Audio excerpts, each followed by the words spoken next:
Hi everyone and welcome to our Straight Talk debate. My name is Rivaldo Kavanga and I'll be your moderator for today's debate. Before we head off to our debate, there has been some rejuvenated changes to the traditional debate system. Firstly, we only have 2 to 3 representatives from each school, but then only one person will debate, meaning only one learner will come to the podium and give their opening speech and closing speech. Kind of like a presidential debate basically. We're preparing our learners up for presidential debates.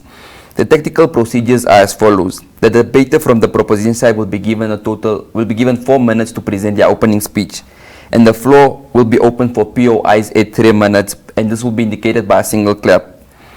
The floor for POIs will also be closed at 3 minutes exactly, and this will be indicated by a double clap. Within this time, the opposition speaker is advised to ask questions in an appropriate manner. No continuous disturbances. After, the opposition speaker will come in to give their opening speech as well, and the same procedures apply. The proposition speaker will be given 3 minutes again to give their closing speech, and then the opposition speaker will come out and do the same. Points of information are closed during the closing speech, as the time is allocated to concluding the debate in this segment. In total, each speaker will have 7 minutes in the entire debate. We also have an open competition, the Public Choice Award.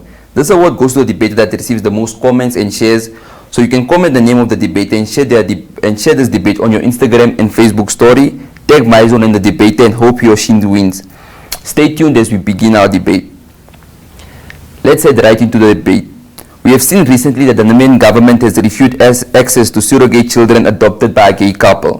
For our debate today, the motion reads, this House believes that same-sex couples should be refused to adopt children. Today for team proposition, we have Arusha representing Combretum Trust. For the opposition, we have Concordia College. Team proposition, the floor is open for you to start.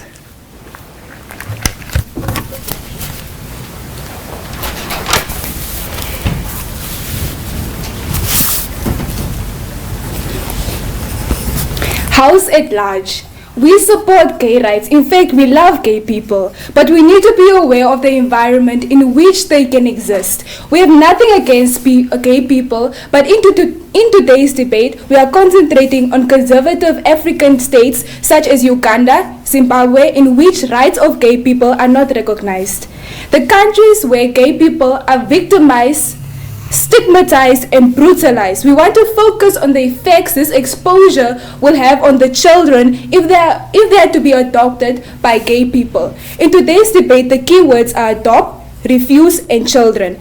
An 11-year-old boy, ladies and gentlemen, was shot in the head because of the classmates that threw gay torments at him, ladies and gentlemen. A 13-year-old girl hanged herself because of being constantly bullied at school because she had two mother figures, which is called a lesbian couple. Ladies and gentlemen, is this really the world we want to live in? Doesn't the world have enough problems, ladies and gentlemen?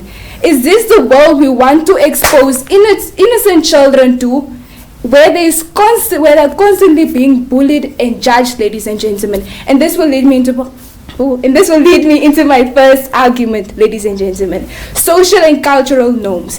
These are patriarchal, heteronormative, and religious societies which follow a certain principle or certain values, ladies and gentlemen. Why is this important in today's debate? In today's debate, being gay is not accepted in conservative African cultures, as we have stated, because they are against change and against traditional norms, ladies and gentlemen.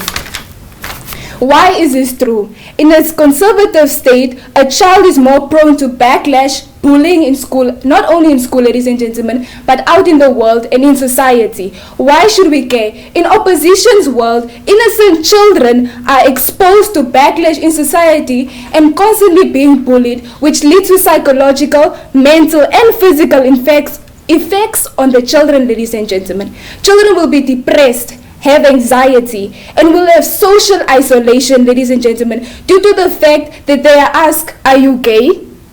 Who is the father figure in your family?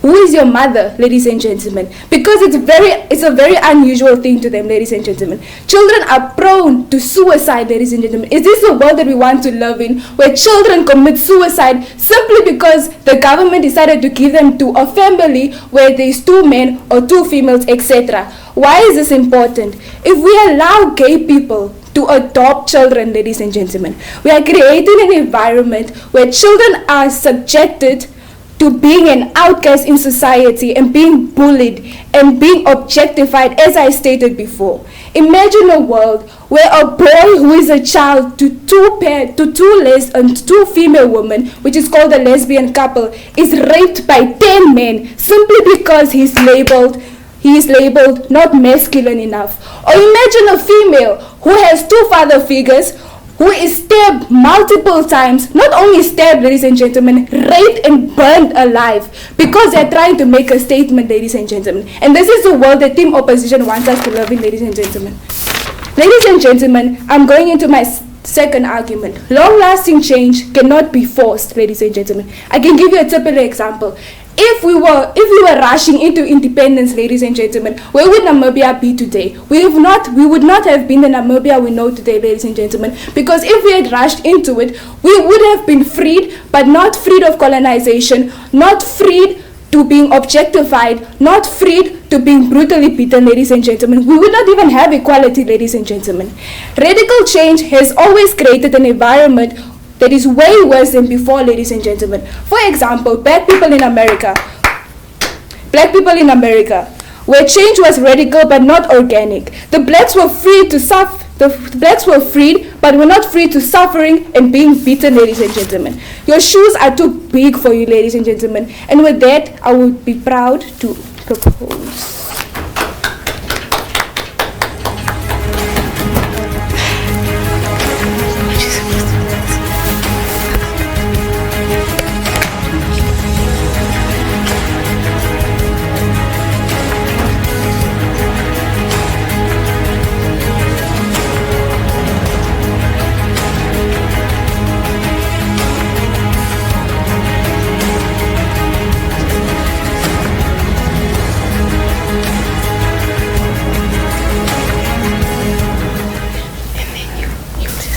Okay, that was the opening speech from Team Proposition.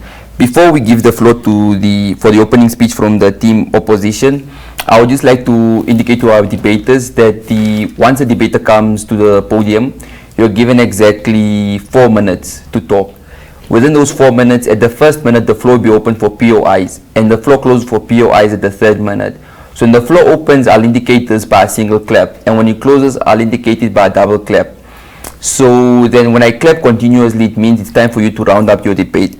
We now give the floor for the opening speech from the Team Opposition.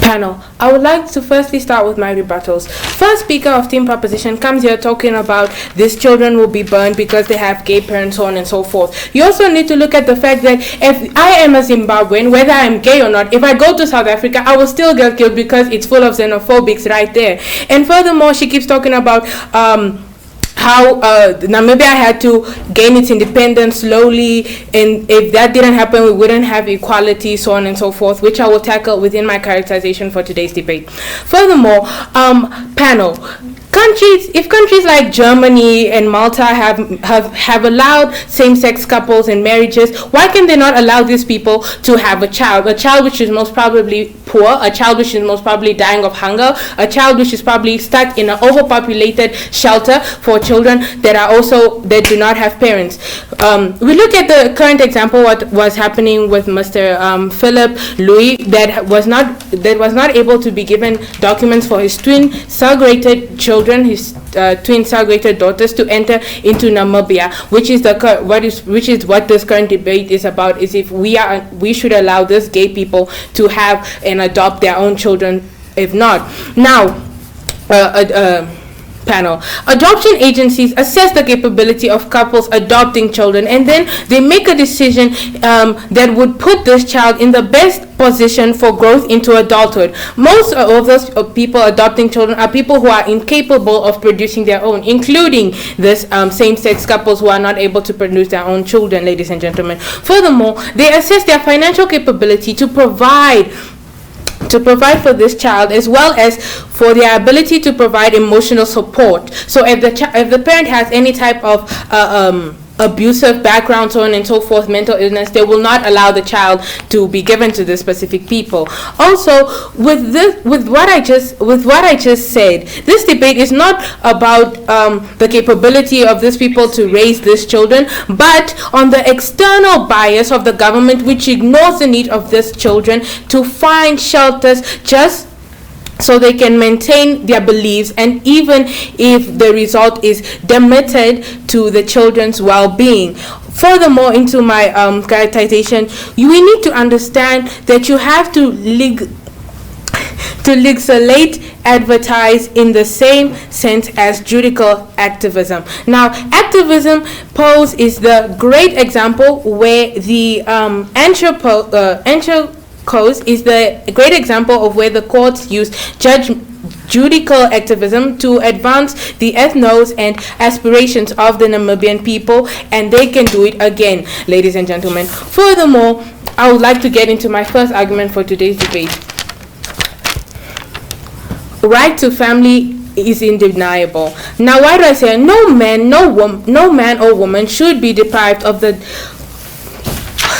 right of family and is undeniable, and no man, no woman should be deprived of it, despite of their race, despite of their color, despite of their social standing, sex or sexual orientation, ladies and gentlemen. Which the thing that proves me that is the primitively argue the Namibian legal framework may prescribe otherwise, but in no way implies that it is morally right to deprive people of such a fundamental human, ladies and gentlemen. Now, this is not even a gay problem. In this situation, all you're doing is you're depriving a black man, an Asian man, a colored man of the right to have their own child, which they can give shelter to, which they can provide for and give a home for, ladies and gentlemen. And that is why I deserve to win today's debate. And with that, I am glad to oppose.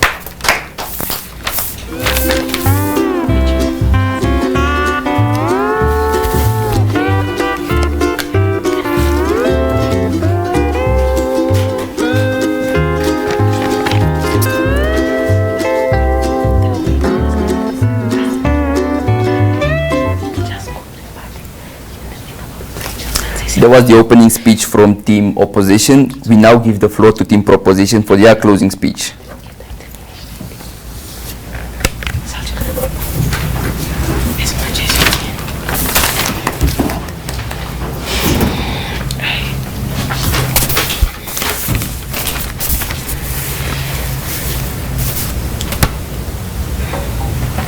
Ladies and gentlemen, I would like to start off with my rebuttals. The speaker came up here and talked about how we're taking away their rights. Ladies and gentlemen, our principle will not allow us to allow same-sex couples to adopt a child if it's in an environment where they are prone to harm, ladies and gentlemen.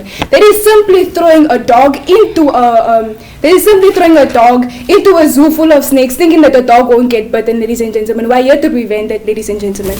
And then she talked about xenophobia. Ladies and gentlemen, the world already has enough problems and enough issues. Why should Team Opt add on to those issues that the world is facing, ladies and gentlemen? And then they talked about how children are poor and they will be given a better life if they are adopted by same-sex couples and so on. Ladies and gentlemen, as I explained before, they will face backlash from society and will be bullied. Is this really giving them a better life, or the better life that they so far claim to want to give their children, ladies and gentlemen? If a child sits at home and constantly thinks about suicide, is this a better life, ladies and gentlemen? Let's be realistic.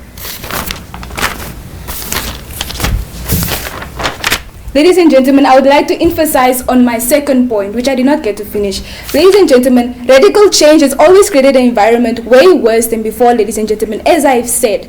Ladies and gentlemen, allowing gay people to adopt adopt children takes away from the process or the progress that the LGBT members have already tried to make in society, ladies and gentlemen. Because now society will feel like the LGBTQ is now forcing them to give them children, ladies and gentlemen. Where in a conservative state, in a conservative society, it is not okay to be gay, ladies and gentlemen. It is not okay for them to have children, ladies and gentlemen. And we want to say that people have slowly started now only to accept gay people into society, ladies and gentlemen. So don't you think you're really pushing it if you come here and tell us that you want gay people to have children, ladies and gentlemen, where we clearly stated that there is backlash and where there is disadvantage as to why we will not give a child to an LGBTQ member or to same-sex members, ladies and gentlemen. Ladies and gentlemen, if we allow this to happen, we simply reduce the other values of heteronormative societies as well as patriarchal African societies, ladies and gentlemen. Because let's not forget, we simply box this motion to conservative African states, which they have not come up here and told us anything about. They've simply talked about Phil and so on, the guy who's in the newspaper who is not given the right and so on. Ladies and gentlemen, there's a reason to why people are not given rights to certain things, ladies and gentlemen. In this case, we as Team Proposition are looking at the child, ladies and gentlemen. We want the best for the child, and that is a duty of the government to always look out for the best for a child or for a citizen, ladies and gentlemen. And with this, I'm proud to propose.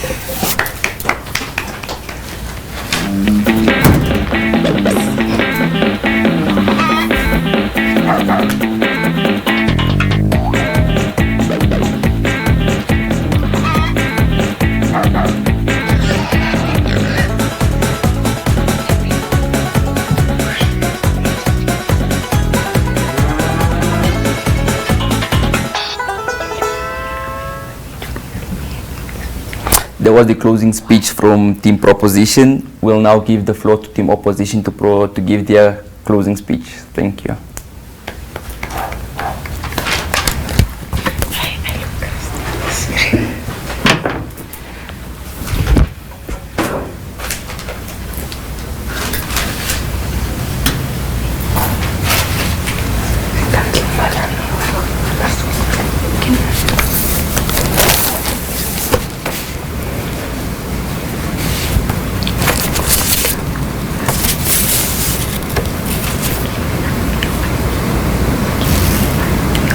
Panel. Firstly, society will discriminate you no matter if you're gay, no matter if you're black. So that is clearly irrelevant, whatever Team Proposition came to give to you in today's debate. Ladies and gentlemen, they further on come telling you the child will have suicidal thoughts, so on and so forth, right? But they act as if that is the only problem that will come from this. Children do not only commit suicide because they are being bullied at school. Some children just believe that their life is hard, including straight children. And clearly, as I stated before, they keep saying that we are forcing them, they are forcing us to give them the child, and they further on come here and tell you that they still want the best for the child. How is it the best for the child if the child is in a shelter, ladies and gentlemen, an overpopulated shelter, which people do not always have food every day, with someone has to share a bed, ladies and gentlemen, and they further on say they still want the best for the child, even though knowing that the best possible way is to give an opportunity to these gay people who do want this child, who will love this child, who will make sure, as I said before, this they assess the capabilities of the parents, so on and so forth. So that clearly overpowers her argument about this children will not grow up in a healthy environment, so on and so forth, right? And then they talk about the disadvantages they'll get thrown things, so on and so forth. That is exactly why we want them, because we want society to be more accepting of these people. And she says that the society is just acceptant of gay people, but it doesn't mean that they will that asking children is kind of pushing it. How is it pushing it if I, a black man alone, want to adopt my child, but also I want my partner to help me take care of it? How does that make sense? They rather the child grow up with no parent figure. They rather the child grow up with no family. That is the world Team Proposition is giving you today. A world without a family, a world without food, a world full of poverty, hunger, overpopulation, and they still don't give us sufficient evidence. And then she furthermore comes telling you about the guy who was in the newspaper, and she says that it's not part of Africa. That man man is a Namibian man. Both him and his partner are Namibians, and he just, all he wanted, the child is there. It's like literally the child is their blood, but the Namibian government does not want to give them the sufficient paperwork for their child to be able to enter into the country. How is that the right thing? You're literally depriving a child's chance of having a parent. You're literally taking away their chance of meeting their other parent, whether they are both gay or not. Then they furthermore come tell you it's about the African principle, so on and so forth. Ladies and gentlemen, we need to look at the current status quo where the world is more accepted of this gay people, and we also need to look at the current status quo where the only reason why equality exists, the only reason why women rights are activists is because the law was able to be accepted. The law was able to switch up. The law was able to say, no, we do not believe this is right, so let's just let women be accepted and let this woman be equally as powerful as men, which is exactly what we want for today, ladies and gentlemen, and that is exactly what Team Proposition does not want to give us anyway. So how? So what have I told you today? I've told you the benefits of giving this child a shelter, giving this child a home, so on and so forth. And now and with everything that I've said, I am very proud to oppose.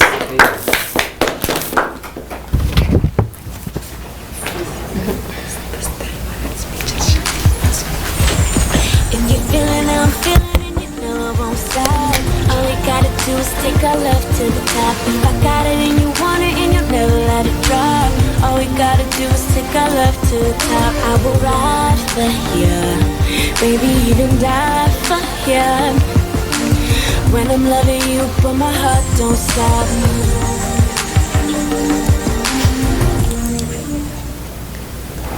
There was the closing speech from the opposing team, and I must say both teams did really well. I mean, both sides of the house presented their different concoctions of ideologies really well. But now after the ad, we'll have the adjudicator present the findings.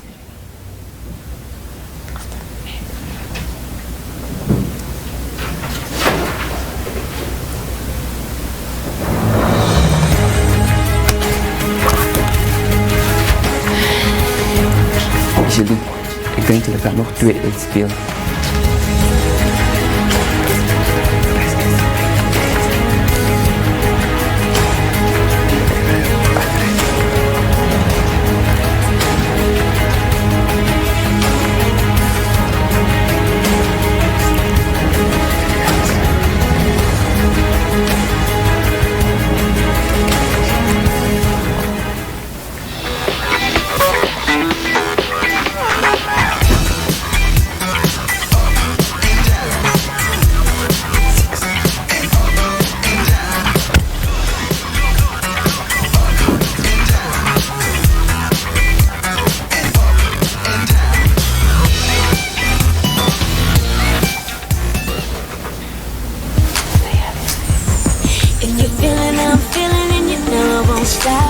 All we gotta do is take our love to the top. If I got it and you want it and you'll never let it drop, all we gotta do is take our love to the top. I will ride for you, baby, even die for you.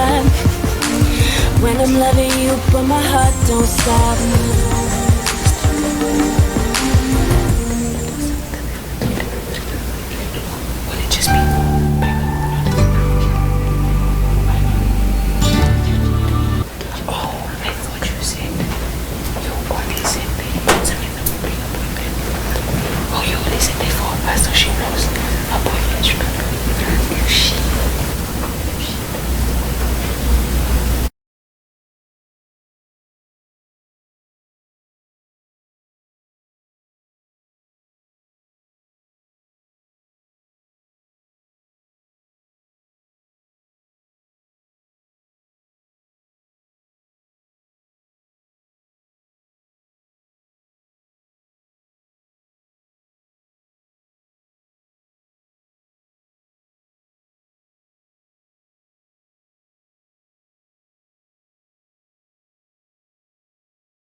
Hi guys, my name is Abraham and I was your chair for today's debate. So I'm going to give you guys the victor of the debate, but before that I'm going to give you guys a quick assessment of the debate and a couple of issues in the debate and who I think won then.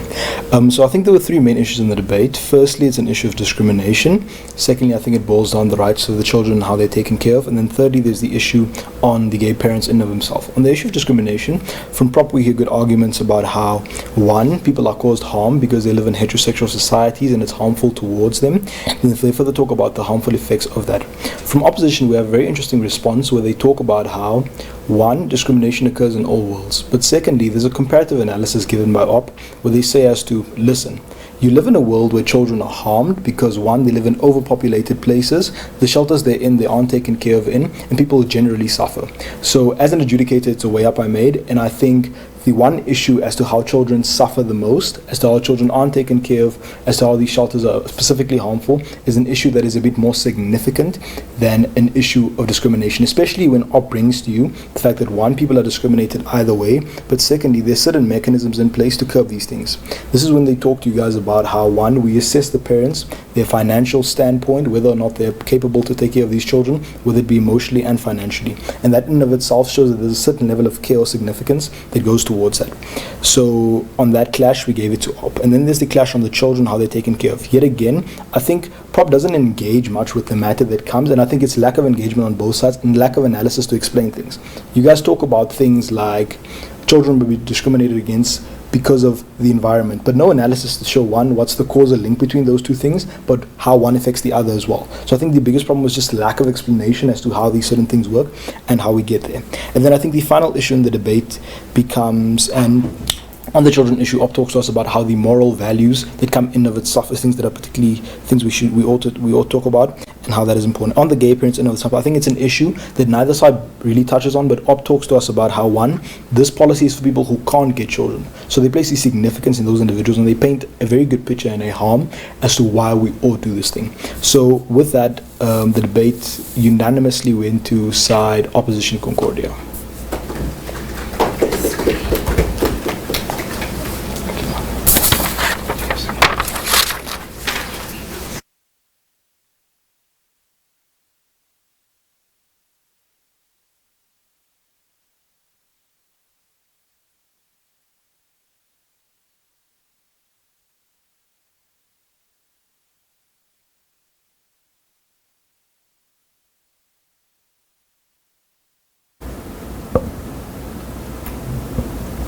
Okay, those were the findings from our adjudicate, and I'd like to congratulate Concordia College for winning this round. However, I believe that both teams and both sides of the house actually did exceptionally well. I mean, they gave a great analysis of the whole understanding behind the concept and actually grasping where the motion came from. With that, I'd say thank you so much to everyone for tuning in. Do share the debate on your story with your favorite debater tagged in the MyZone account. The debate tournament will launch for its second round, where we advance on, because after this round we'll do the calculations and see the two teams that qualify in each group. So thank you so much for staying tuned. We'll be back soon.